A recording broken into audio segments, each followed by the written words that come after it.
안녕하세요. 집에서 노는 아빠 예스파파입니다.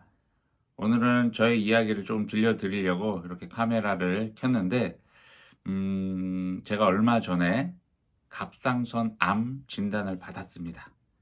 그 이야기를 좀 해드리면 좋지 않을까라는 생각을 해보게 되었는데, 이런 생각을 하게 된 계기가 있었습니다. 제가 이제 갑상선 암 진단을 받고 나서 네이버 카페에 보면 갑상선 암에 이렇게 걸리신 분들이 이제 모여서 소통하는 그런 카페가 있어요. 그래서 저도 거기에 가입을 했고, 그곳에서 또 제가 궁금했던 것들도 같이 물어보고 이제 답을 듣고, 그리고 함께 또 갑상선 암 환자로서 서로 소통하면서 위로도 받고 용기도 얻고 그러다가 음 저와 같이 이렇게 갑상선 암을 비롯한 뭐 다른 병일 수도 있고요.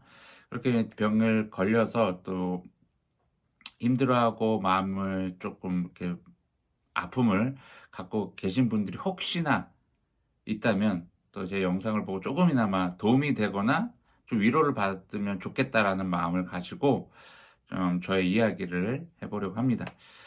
저는 올해로 나이가 42 살이 되었는데 여태까지, 그러니까 작년 2023 년도 전까지는 제가 건강검진이라는 것을 한 번도 받질 않았어요. 나름 건강에 대해서 자부심이 있었어요. 나는 다른 사람들은 막 감기도 잘 앓고 막 병원도 자주 가고 막 이러는데 저는 병원도 잘 다니지 않았었고 감기도 잘 걸리질 않았어요. 그러다 보니까 건강에 대한 어떤 자부심이 늘 있었던 것 같아요. 그래서 40세 이상이 되면은 나라에서 이제 무료로 건강검진을 할 수 있도록 좋은 기회를 주었는데도 불구하고 저는 하질 않았어요. 왜? 자부심이 있었기 때문에. 그리고 솔직히 말씀드리면 그 시간을 내 가지고 병원을 찾아가서 또 이렇게 뭐 몇 시간 동안 검사를 받는다는 게 너무나 좀 귀찮았어요. 솔직히 말해서 귀찮았어요. 귀찮아서 건강검진을 계속 받지 않고 미루고 있다가 2023 년도에 처음으로 건강검진을 받게 됩니다. 그것도 인제 나라에서 해 주는 것이 아니라 이제 저희 아내 회사에서 가족들도 같이 건강검진을 받을 수 있게끔 또 그런 복지가 있어 가지고 아내한테 요청을 해서 요번엔 내가 좀 한번 건강검진을 받아 봤으면 좋겠다."라고 인제 아내한테 말을 해서 아내가 인제 신청을 해 줬어요. 그래서 제가 2023년 5월 23일날 수원에 있는 KMI 건강검진 센터에 가서 인생 첫 건강검진을 받게 되었습니다. 저도 건강검진 센터를 처음 방문하는 거여서 그런지 몰라도 너무나 기술이 발달되어져 있더라고요. 그리고 막 사람들이 뭐 붐비고 뭐 정신없고 혼란스럽고 막 좀 그 병원 냄새 나고 뭐 이런 게 아니라 너무 깔끔하고 기계들 뭐 진행사항 모든 게 최신식이었어요. 그래서 인제 접수를 하고 이제 탈의를 하고 환복을 한 다음에 팔찌인가 팔찌를 하나 채워 주더라고요. 그 팔찌에 인제 제 모든 정보가 다 들어 있나 봐요. 그래서 검사 장소 갈 때마다 그곳에 팔찌를 이렇게 터치하는 그런 기계도 있고 그걸 보면서 너무나 진짜 깜짝 놀랐고, 건강검진을 정말 이렇게 남녀들이 데이트하면서도 건강검진을 한다는 이야기를 저도 들어왔는데 '아 이래서 이럴 수가 있겠구나.'라고 생각을 했어요. 아무튼 2023년 5월 23일 날 처음으로 수원 KMI 건강검진 센터에서 이제 검사를 받았습니다. 검사를 받고 나서 인제 약간 떨렸어요. 약간의 떨림이 있었고 거의 인제 뭐 자신 있었죠, 건강에 대해서. 그러다가 인제 한 10일 정도 지나서 이메일로 결과를 받았어요. 이메일로 결과를 받아서 PDF 파일로 전달을 받았던 것 같아요. 근데 거기에 인제 쭉 나오는데 뭐 건강 나이며 뭐 예상 수명 뭐 이런 것까지 인제 싹 나왔어요. 검사한 내용들을 인제 쫙 훑어보는데 특별히 인제 크게 뭐 위험이 될 만한 요소는 없었는데 딱 하나 걸리는 게 하나 있었어요. 갑상선 쪽에 이제 결절이 하나 발견됐다. 혹이 발견됐다. 근데 혹의 크기가 좀 컸어요. 30mm라고 이렇게 저기 적혀져 있더라고요. 그래서 나는 30mm? 30mm면 3mm 정도 한 요만큼인가? 되게 작은가 하고 그냥 순간적으로 생각을 했는데 다시 생각을 해보니까 여러분 30mm면 얼마죠? 3cm, 3cm. 3cm면 거의 한 이 정도 되지 않나요? 이 정도의 결절이 제 목에 있다라는 거예요.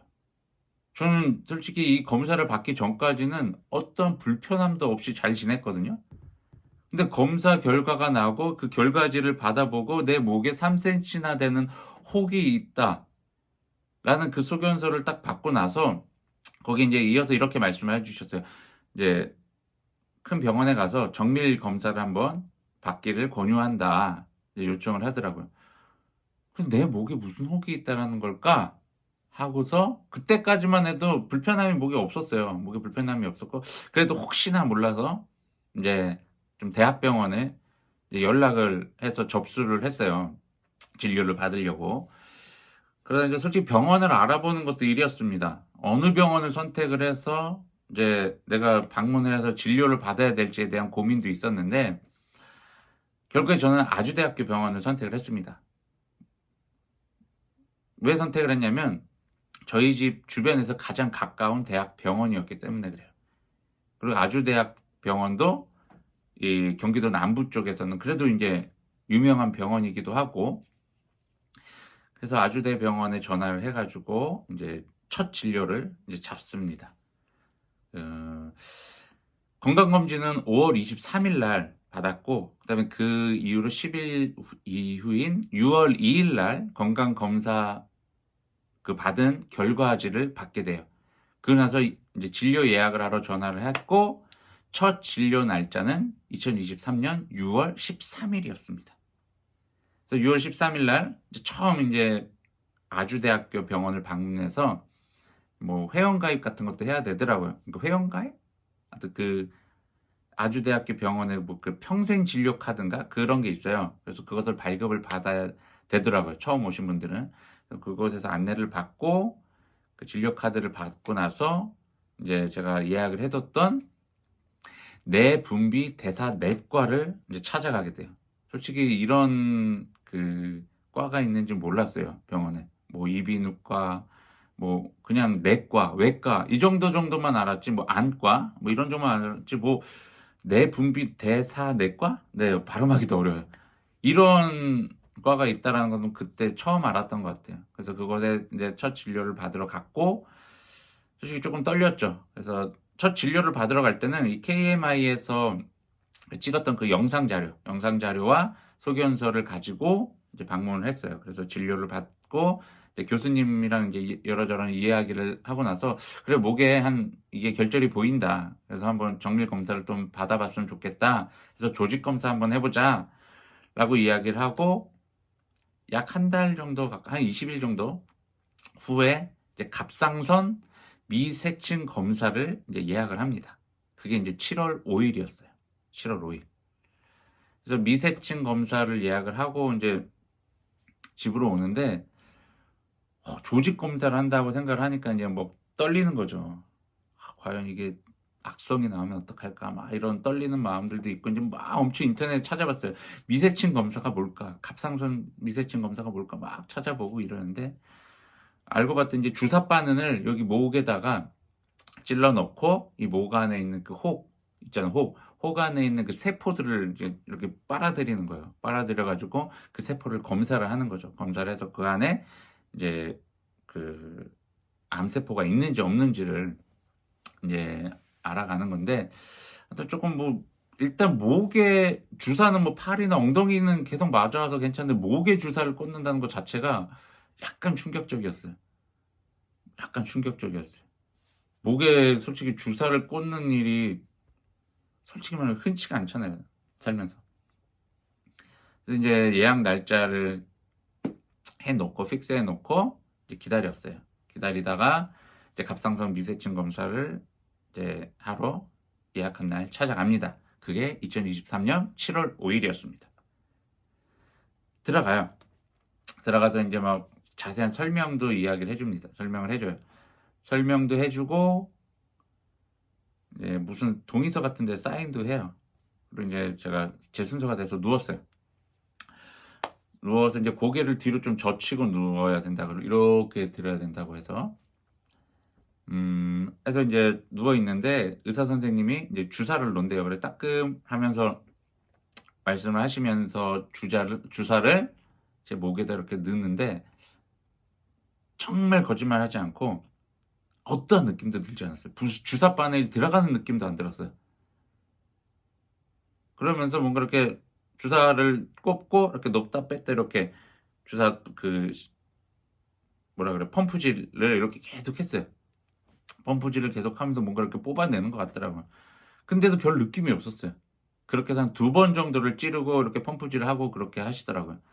그러고 나서 이제 여기 꽉 누르라 그러더라고요. 목을 꽉, 부위를 꽉 누르고 한 15분인가 지혈을 이제 앉아서 한 후에 이제 검사를 받고, 여기 이제 지혈이 잘 됐는지 확인을 받고 이제 귀가를 하라고 하셔서 15분 동안 이제 꾹 지혈을 한 다음에 이제 간호사님한테 이제 확인 받고 집으로 돌아가는데, 얼음팩 있죠. 얼음 찜질팩, 얼음 찜질팩을 뭐 1시간 30분에서 1시간 정도 이렇게 계속 대고 있으라 그러더라고요.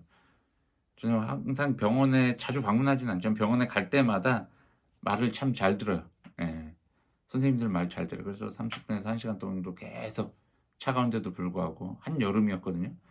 시원하기도 했고, 그래서 계속 이렇게 대고 있었습니다. 그리고 나서 검사하고 나서 약 한 일주일 정도, 한 8일 9일 정도 지나가지고 7월 14일 날 이제 미세침 검사 결과를 들으러 다시 아주대를 방문하게 됩니다. 이제 기다리는데 엄청 떨렸어요.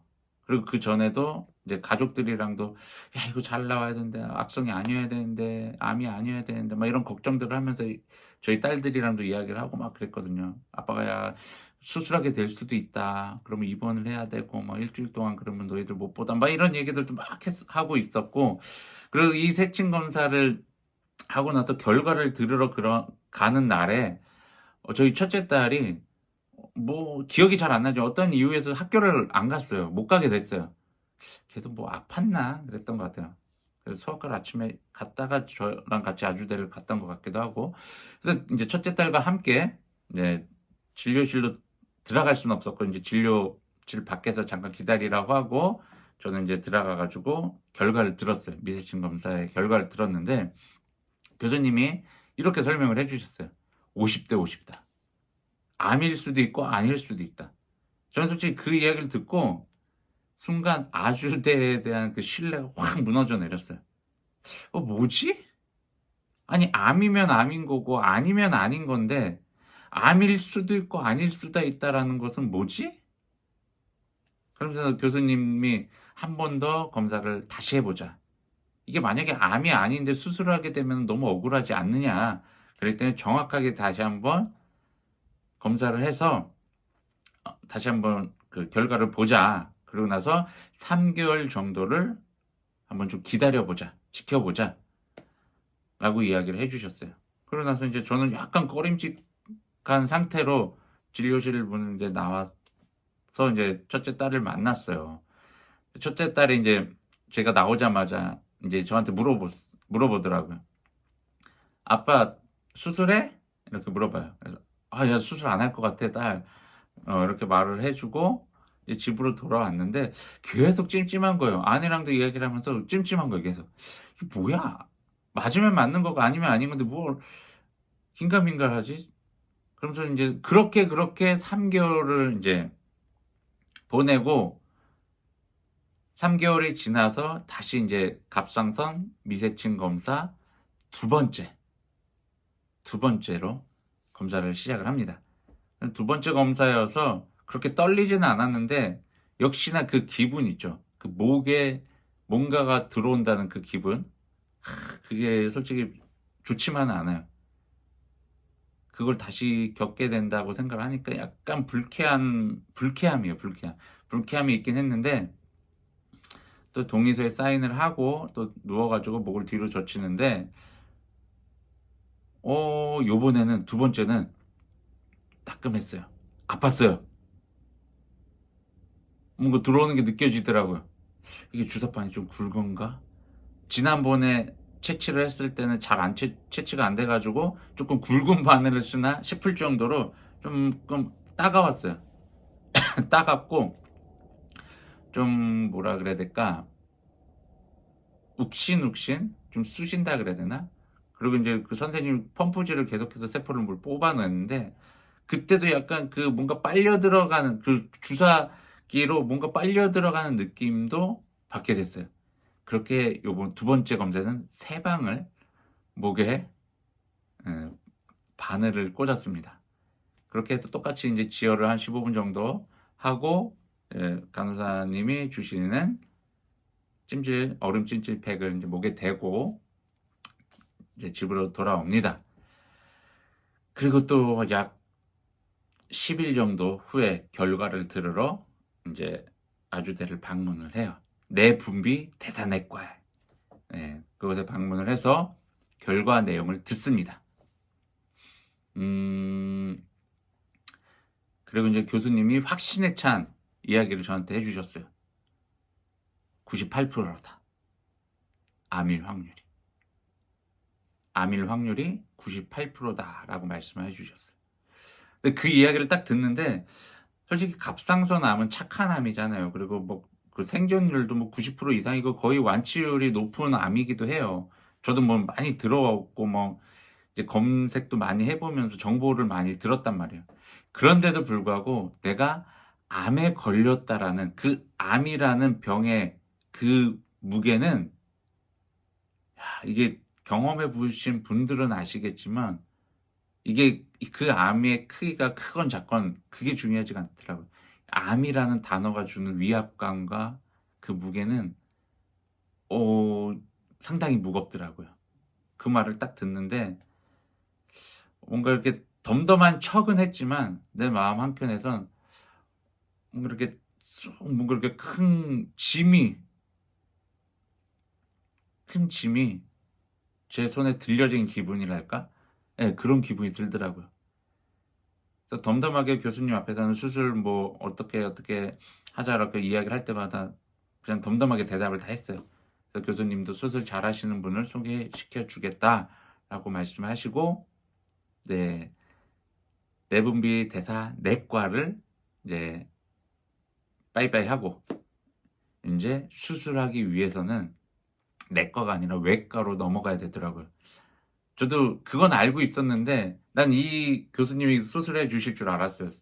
근데 이 내과에서 하는 게 아니더라고요. 다시 생각을 해 보니까. 그래서 내분비 대사 외과 교수님에게로 이제 진료를 다시 잡습니다. 그래서 인제 그 진료가 끝나고 나서 옆에 가서 이제 간호사님들이랑 이제 외과 교수님과 또 진료 시간을 정합니다. 날짜와 시간을 정해 놓고 이제 집으로 돌아가는데 이때는 혼자 갔어요. 이때 혼자 갔는데 그때부터 이제 마음이 착잡한 거예요. 아내한테 전화를 했어요. "여보 결과 나왔다. 결과 나왔는데 암이란다." 그렇게 말했더니 아내도 음 뭐 크게 걱정하지는 않았어요. 크게 걱정하지 않고 모르겠어요. 표현을 그렇게 안 한 것뿐일지도 모르겠지만 "여보 나도 예전에" 그쵸. 아내도 한 15년 전에 갑상선암 수술을 했었거든요. "나도 예전에 그거 했어. 괜찮아." 뭐 이런 식으로 이렇게 진짜 뭐 아무것도 아닌 것처럼 이야기를 하고 그냥 전화를 끊었어요. 그리고 어머니한테도 전화하고 "이렇게 됐다." 그때 어머니가 걱정이 많죠. 어머니는 "어떻게 이렇게 젊은 나이에 암이 걸려 가지고 이러냐. 뭐 식단 조절 잘해라. 운동 열심히 해라." 또 인제 뒤에 잔소리가 걱정의 잔소리들이 이어졌는데 그러고 나서 인제 전 집으로 돌아갔는데 마음이 너무 솔직히 무겁더라고요. 그날은 그 당일날은. 그렇게 인제 외과 교수님의 그 진료 날을 기다리면서 이제 마음을 추스리고 있었어요. 일단 암이라는 소식을 듣게 되니까 정말 이게 정말 아무렇지도 않을 것만 같았는데 꼭 그렇지만 않더라고요. 내가 인제 암이라는 거, 내가 정말 평생에 나에겐 오지 않을 것만 같았던 그 암이라는 것을 내가 걸려 버렸구나. '난 이제 어떡하지?' 그러면서 정말 극단적으로 부정적인 생각들까지도 막 몰려왔어요. 그 부정적인 거, 긍정적인 거 다 인제 여러 가지 이제 복합적인 생각들이 제 머릿속을 다 채우고 있었죠. 그러면서 인제 외과 교수님의 진료를 기다리게 됩니다. 그래서 외과 교수님을 만나서 결국에는 이제 수술을 어떻게 받고 또 수술 전에 어떤 검사를 해야 되고 이런 이야기를 듣게 되는데, 그 부분에 대한 영상은 제가 다음 영상에서 말씀드리도록 하겠습니다. 오늘도 이렇게 영상을 시청해 주셔서 감사하고 모두 건강하십시오.